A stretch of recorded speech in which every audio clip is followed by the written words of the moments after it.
That gravel or dirt road between the kennels and what's referred to as the airport or the airplane hangar eventually ends in grass, a large grass area that separates that hangar from another shed. And in that area is where Mr. Murdaugh's Suburban was parked with the flashers and the headlights were pointed towards Paul's body. But that entire area there is grass as opposed to the dirt or gravel lane between the two structures. And there's some very obvious at that time impressions in the grass, but they're not tracks like you think of that we could cast a track out of dirt, but you can't cast an impression that's laid over wet grass from the dew. I mean, you're not going to be able to do anything with that other than to document it.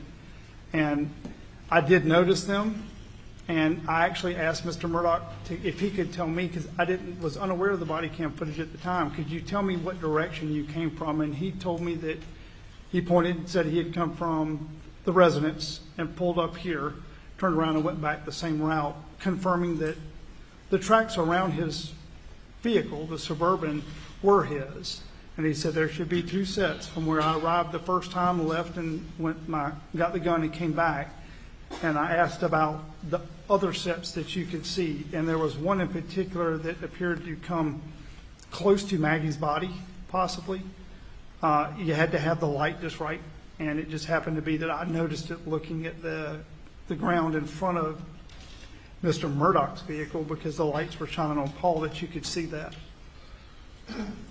So the tire tracks, did you and Detective Rutland spend some time trying to, or attempting to identify where those tracks could have come from? We did try to follow them.